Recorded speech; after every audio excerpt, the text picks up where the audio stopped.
এটা আমার নতুন না, বহুবার এসেছি, বহুবার কথাবার্তা হয়েছে। খুশি লাগে যখন আপনারা নানা ব্যবসা বাণিজ্যে জড়িত আছেন, বিভিন্ন পেশায় জড়িত আছেন, কাজে এটা আনন্দ লাগে। এটা সহজ না জাপানে আসা, কাজে আপনারা পথটা খুলে দিয়েছেন, ব্যবসা বাণিজ্য বাড়ছে এবং জাপানের সঙ্গে আমাদের সম্পর্কটাও বাড়ছে। অনেক রকম উন্নয়ন প্রকল্প সেখানে নেওয়া হয়েছে, সেগুলোর পেছনে আমরা কাজ করছি। আজকে সারাদিন এবং এই কয়েকদিন যে কয়েকদিন কাটালাম, তারা কি কি করতে পারে সেগুলো নিয়ে আমরা আলাপ আলোচনা করছি এবং তারা আগ্রহ সহকারে সেগুলো করতে যাচ্ছে। কাজেই আপনাদেরও তাতে ভূমিকা আছে, কারণ তাদের মনে একটা ভালো ধারণা সৃষ্টি হয়েছে বলেই বাংলাদেশের সঙ্গে কথা বলতে আগ্রহ প্রকাশ করে এবং তারা আমাদেরকে সাহায্য করার জন্য, অর্থনৈতিকভাবে সাহায্য করার জন্য এগিয়ে এসেছে। আমাদের বোরাক থেকে বহুদিন থেকে ছাত্র আসতো এখানে, তাদের বৃত্তি নিয়ে স্কলারশিপ নিয়ে আসতো। তাদের অনেকে এখানে পেশাজীবী হয়ে থেকে গেছে, তাদের সঙ্গে আমাদের পরিচয় আছে। আপনারাও আসা যাওয়া করেন, তারা আসা যাওয়া করেন, সেটা ভালো সম্পর্ক। এবার নতুন যেটা হলো, এটা যে বললেন যে লোক নেওয়ার ব্যাপারে, এটা নতুন একটা দিগন্ত খুললে ইতিমধ্যে কিছু হয়েছে, ভবিষ্যতে আরো হবে।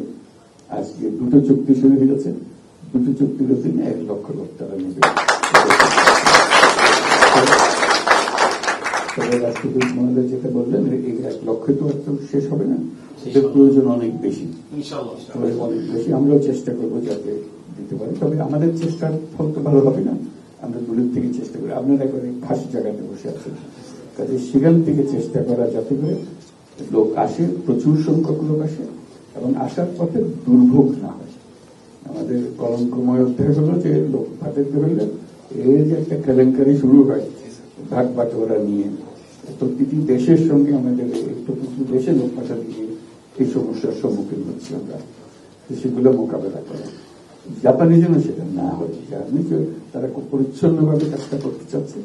আমরাও চাই আমাদের লোকজন পরিচ্ছন্নভাবে এখানে আসতে পারে, কারণ মাঝখানে কোনো ফেউ, মাঝখানে কোনো বকরা ইত্যাদি শিকার না হয়, বিড়ম্বনার শিকার না হয়।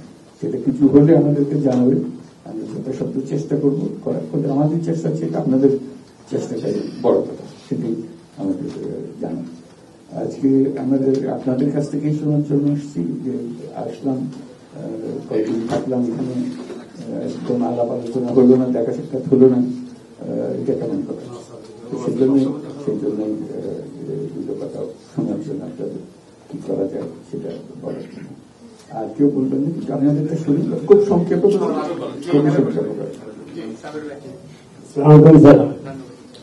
সাদা চুল হয়ে গেছে স্যার 2016 থেকে আপনি এখানে যে সময় বাংলাদেশে নোবেল লরিট হলেন, আমরা ওই সময় অ্যাম্বাসেডর ছিল আসাদুল আসাদ, ওনার তত্ত্বাবধানে আমরা জাপানে একটা সুন্দর সমাজ গড়ে উঠেছিলাম।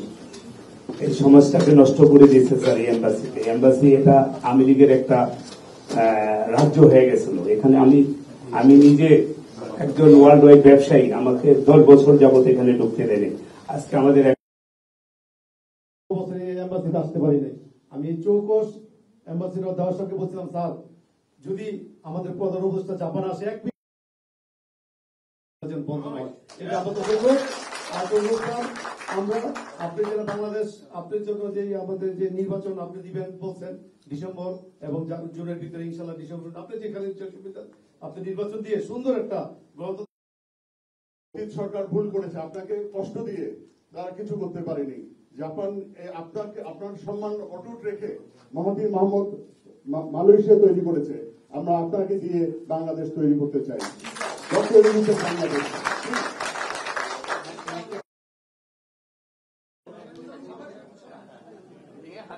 তারপরে আবার এদিকে চলে যাই। আমি নাগামতো ভারত, আমি বাংলাদেশ স্টুডেন্ট সাপোর্ট অ্যাসোসিয়েশন জাপানের সভাপতি। আমি স্টুডেন্ট কনসালটের সাথে জড়িত। গতকাল মাননীয় প্রধান উপদেষ্টা মহোদয়ের হিউম্যান রিসোর্স সেমিনারে আমরা জানতে পেরেছি যে 1 লক্ষ স্টুডেন্ট, 1 লক্ষ জনশক্তি জাপান রপ্তানি করবে।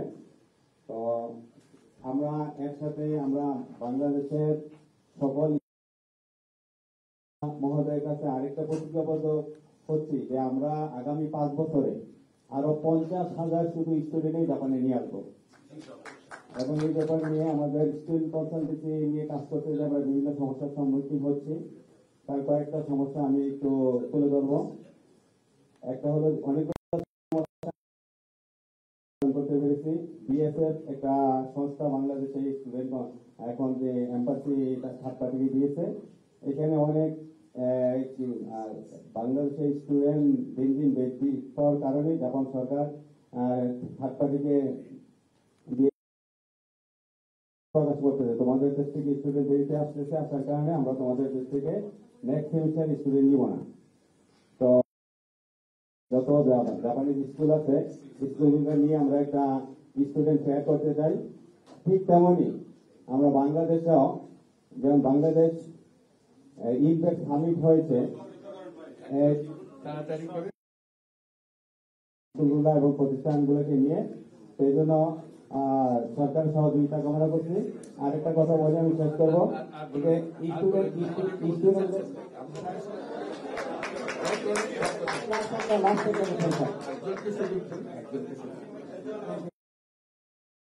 সন্তানদেরকে ইসলামিক কালচার এবং আমাদের বাংলাদেশি কালচার শিক্ষাদান করি।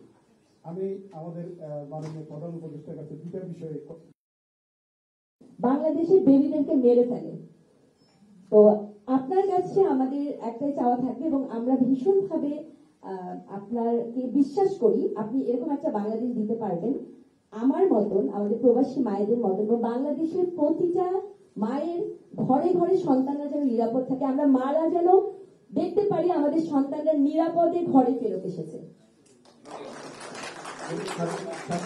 ছাত্র আছে এখানে যারা লেখাপড়া খাদ্য আমদানি করছে এবং সেটা জাপান প্রবাসী থেকে শুরু করে এশিয়ান অন্যান্য বাংলাদেশের বিক্রি করছে। তো বর্তমানে বাংলাদেশ বিমান এয়ারলাইন্সের মাধ্যমে আমরা বাংলাদেশ থেকে সবজি এবং তাজা মাছ আমদানি করছি এখন। I'm very honored to be standing here today, and I have always seen you on TV, and my Baba and Ma always talks about you. So I've grown up seeing you, and you're my idol. So to do something meaningful for Bangladesh and later on the world, me and two of my Japanese friends are actually making a woman-only taxi service. It will start in Bangladesh to support safe transportation for women customers and create jobs for women as drivers. Although the dream is big, we hope to expand eventually to similar countries and potentially worldwide. We're actually finalists in Technovation Girls Japan and invited to pitch next month. We are really passionate, but since we're still students and have just started out and working from Japan, we'd love to know, as a global leader, do you have any advice for young people like us trying to make real change, especially in countries we deeply care about, but don't live in full time? Thank you.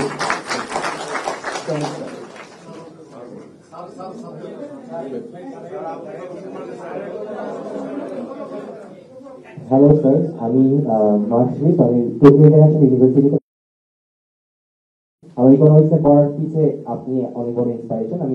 আমার একটা খুবই fundamental question আছে। সবাই স্টুডেন্টকে জাপানে আনতে চায়, but আমি বাংলাদেশে আবার ব্যাক করতে চাই, কিন্তু একটা রাষ্ট্র হিসেবে আমার কাছে মনে হয় আমরা যারা এখানে স্টুডেন্ট বসে আছি সবার একটা কনসার্ন হচ্ছে দেশ হিসেবে আমরা কখনো সোশ্যাল সিকিউরিটি, অর্থনৈতিক সিকিউরিটি, আমাদের লাইফের সিকিউরিটি, আমাদের পলিটিক্যাল সিকিউরিটি আমরা কোনো সিকিউরিটি পাই না। এই জন্য একটা বড় কারণ, অনেকগুলো কারণের মধ্যে একটা কারণ আমরা বাইরে চলে এসেছি, বিভিন্ন দেশে আমরা চলে গিয়েছি। তো রাষ্ট্র হিসেবে আমরা কবে বাংলাদেশের থেকে সেই সিকিউরিটিটা পাবো? এবং বিদেশের মাটিতে ব্যবসা করাটা অনেক বেশি জটিল জাপানের আইন অনুযায়ী।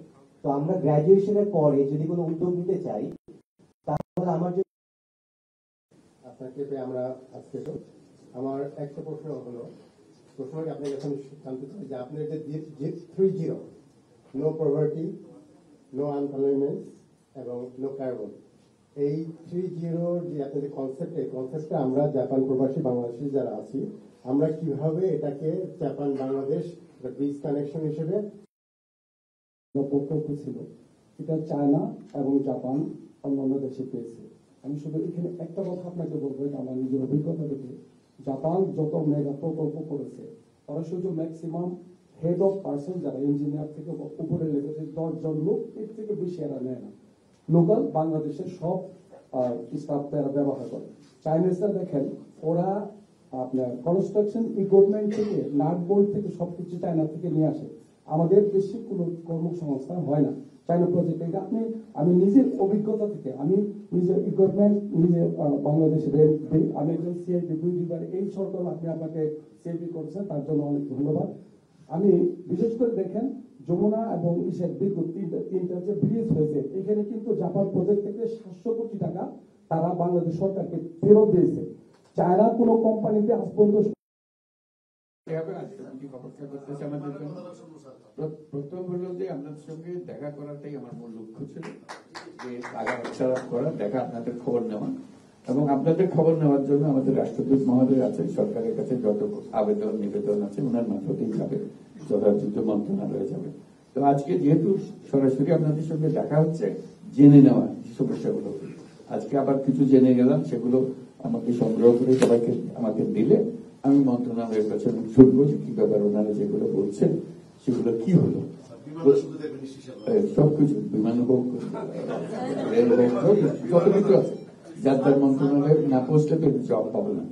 আমি মুখে বললে তো এটা কথার কথা বলে, এটা কোনো ব্যক্তি নেই। তাকে ব্যক্তি করার জন্য এগুলো ওনাদের কাছে পৌঁছে দেবো, ওনার সচিব রাষ্ট্রদূত মহোদয়ের কাছে জানিয়ে দেবেন। উনি হলেন আপনার সরকারের সঙ্গে যোগসূত্র, ইনি হলেন সরকার জাপানি, কাজে বাংলাদেশ সরকার যত কিছু আছে উনি হলেন তার প্রতিনিধি, যার কাছে সমস্ত সমাধান। আমাদের যেটা আলাপ হলো সেটা যেহেতু এসেছি আপনাদের সঙ্গে দেখা করা এবং বলা যে আপনারা এখানে আছেন বলে জাপান সরকার আমাদের প্রতি এত সদয় এবং সহানুভূতি আমাদের কাছে দেখায়, যেহেতু আপনাদের সঙ্গে তাদের পরিচয় আছে, দেখা সাক্ষাৎ আছে।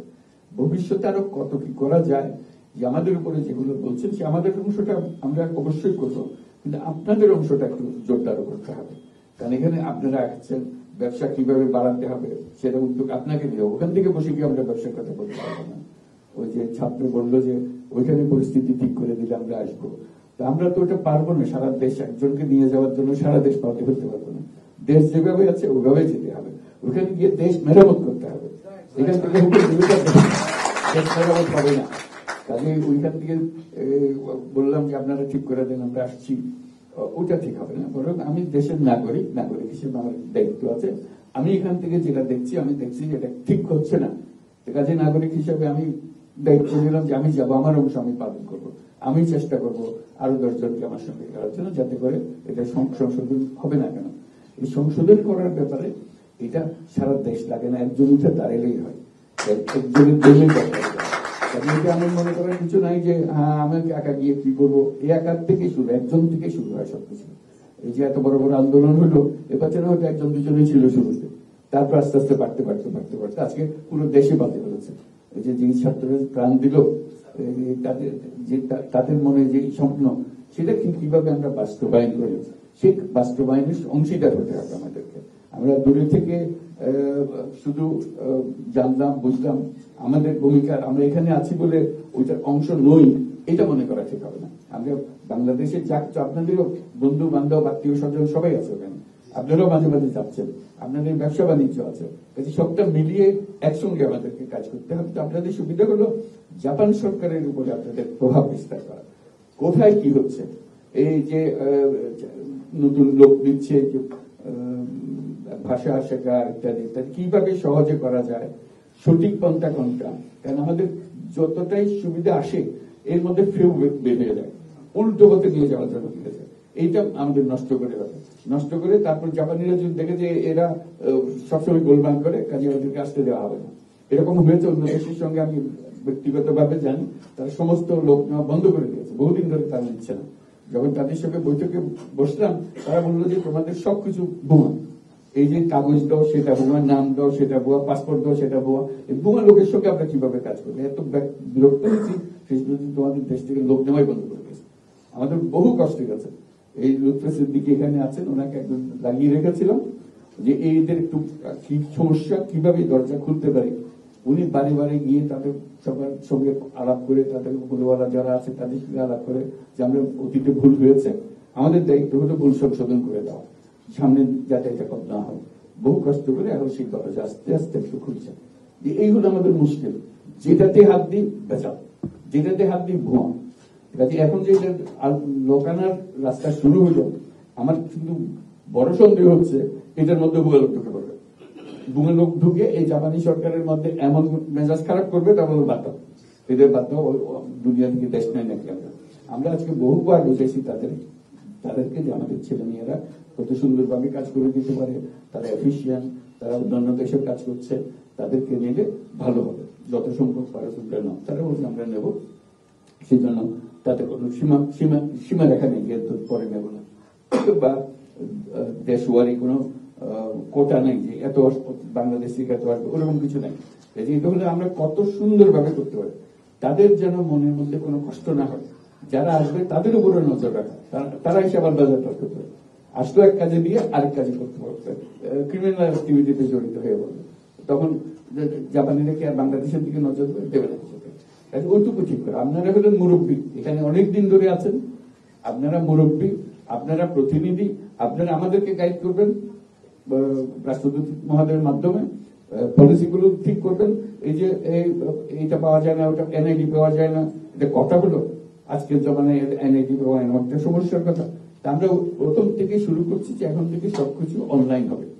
তো অনলাইন যদি বাংলাদেশে হয়, এখানে হওয়ার অসুবিধার কিছু নেই, পাসপোর্ট অনলাইন হবে, আপনি ঘরে বসে এখানে দূতাবাসে আসার রান্নার দরকার নেই। আমরা তো সব পরিপক্ষ মানুষ, আমি সব উস্তাদ সবকিছুতে। এই জামানে টেকনোলজি না জানা পর্যন্ত, অনলাইন জিনিস না জানা পর্যন্ত কিছু করার তো উপায় না। কাজে এখন আপনি ঘরে বসে আপনার পাসপোর্ট নেবেন, এটা ই পাসপোর্ট, আপনার এনআইডি কার্ড নেবেন, সবকিছু ঘরে বসে করবেন। এটা আমরা বাংলাদেশে শুরু করেছি, হয়তো টেলিভিশনে দেখেছেন হয়তো, যে আমরা নাগরিক সেবা কেন্দ্র বলে সেবা কেন্দ্রে কতগুলো দোকান খুলে দিয়েছি, সুন্দর তার চেহারা আছে। ওখানে ছেলে মেয়েরা তারা প্রশিক্ষণ প্রাপ্ত, তারা ব্যবসা করে। অর্থাৎ আপনি আমার কাছে পাসপোর্ট চান, আমি আপনাকে পাসপোর্ট দেবো, এরকম দোকান সব জায়গায় খুলে দেবো। আপনাদের এখানে দরকার আপনারা একটা খুলে নেবেন, এটা ব্যবসায়ী, এটা কোনো ওনার সঙ্গে আর কোনো সম্পর্ক নেই, এটা ব্যবসা। আপনি পাসপোর্ট দেবেন, আপনি ভিসা দেবেন, দূতাবাস পাসপোর্টের জন্য, ভিসার জন্য, রিনিউয়ালের জন্য, ট্যাক্স দেওয়ার জন্য, কোন কাজের জন্য আমরা বাংলাদেশে আগে শুরু করি। এখন তাৎক্ষণিকভাবে এখানে হবে, যতটুকু হয়। এবং আপনাদের এই ব্যবসায়ী যে নামতে চান, আমরা এই পাসপোর্ট দেবো। এই ব্যবসার জন্য তো যখন খোঁজ নেন ওরা কি করে, আমরা তো ব্যবসায়ীদের হাতে দিয়েছি। তাহলে আপনি খোঁজ নেন, সেই ব্যবসা আপনি এখানেই করেন। যদি ওখানে করা যায়, এখানেও করা যায়, কারণ এটা তো এক জিনিস, অনলাইন এক জিনিস। কাজে এই জিনিসের এই দৌরাত্ম, এই পাসপোর্টের পেছনে দৌড়াদৌড়ি করা, ভিসার পেছনে দৌড়াদৌড়ি করা, যে রেমিটেন্সের কথা বললেন, এটা কথা হলো আমি টাকা পাঠাতে চাই, পাঠাতে পারবো না, আমাকে জিজ্ঞাসা করবে, আমাকে হয়রানি করবে।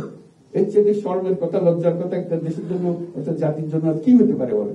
যেখানে আমরা রেমিটেন্স চাচ্ছি, আপনারা আমাদের যারা রেমিটেন্স পাঠাচ্ছেন, আমরা সবাই রেমিটেন্স পাই, আপনারা একটু দেশ বাঁচিয়ে রেখেছেন, কেন দেশ চলে গেছিল। এই যে আজকে আমরা টাকা পয়সা পরিশোধ করছি, আজকে মিটিং করলাম যারা বাংলাদেশের সঙ্গে কাজ করে, এখানকার কোম্পানি খোঁচা দিয়ে কথা বললো যে আমাদের টাকা দিচ্ছেন না আপনারা, আমরা টাকা পরিশোধ করতেছেন না, আমরা পারতেছি না, পরিশোধ করতে পারতেছি না। তো বললাম যে ভাই একটু সবুর করো, আমরা সব টাকা জোগাড় করেছি, অনেকগুলোকে দিয়ে দিয়েছি, তো আমরা লাইন আপ করেছি, একজন দিচ্ছ, তোমরা দেখতে থাকবে, কাজে তোমাদের এক পয়সা আমরা মার যাবে না, এখানে প্রত্যেকটা 5 পয়সা তোমরা পাবে। তারা আশ্বস্ত হয়েছে, তারা জানে যে আমরা করতে পারছি, যেহেতু তারা দেখছে যে বহু কোম্পানির পয়সা আমরা পরিশোধ করে আসছি, বহু দেনা রয়ে গেছিল আমাদের। কোষাগার খালি, যখন তারা চলে গেছে কোষাগার খালি, রেমিটেন্স না আসলে আমরা আসতে পারতাম না। ব্যাংক খালি, ব্যাংকে সব টাকা নিয়ে চলে গেছে, কাজে ব্যাংক খালি, সবকিছু খালি। তো সেই দুর্যোগের অবস্থা থেকে আমরা আস্তে আস্তে আসছি। আপনাদের সমর্থন না পেলে, আপনাদের এই সাহায্য না পেলে বাংলাদেশ উঠে দাঁড়াবার কোনো সুযোগ ছিল না। এখন উঠে দাঁড়িয়েছে, আপনাদের এই সমর্থন আরো লাগবে, যাতে করে যত কিছুর কথাগুলো বললেন সেগুলো যেন সুন্দরভাবে আমরা করে ফেলতে পারি। আমাদের ইচ্ছার কোনো অভাব নেই, কিন্তু এতগুলো জিনিস একসঙ্গে আমাদের তাতে এসে গেছে যে কোনটার আগে কোনটা করবো, কোনটা ছেড়ে কোনটা করবো, এই নিয়ে সমস্যা আছে। কাজে আমরা করতে থাকবো, যত কিছু শুনে গেলাম এগুলো খোঁজ খবর নেবো, যাতে এগুলো সমস্যার সমাধান হয়। আজকে দেখা হলো, এটাই আমাদের জন্য সবচেয়ে ভালো। ভবিষ্যতে যেন আমরা এই যোগাযোগটা রাখতে পারি এবং যত কিছু সমস্যা আছে রাষ্ট্রদূত মহোদয়ের কাছে নিয়ে আসবেন, উনি আমাদের সাথে যোগাযোগ করবেন, যাতে করে সমাধান, আমাদের কাজগুলো আপনাদের সমাধান দেওয়া, এটি হলো রাষ্ট্রের কাজ। আপনার সমস্যা আছে, আমাদের কাজ হলো সমাধান দিয়ে দেবো। আমরা সেই প্রতিজ্ঞায় করলাম যে আপনাদের সমস্যার সমাধান আমরা করে দেবো। ধন্যবাদ।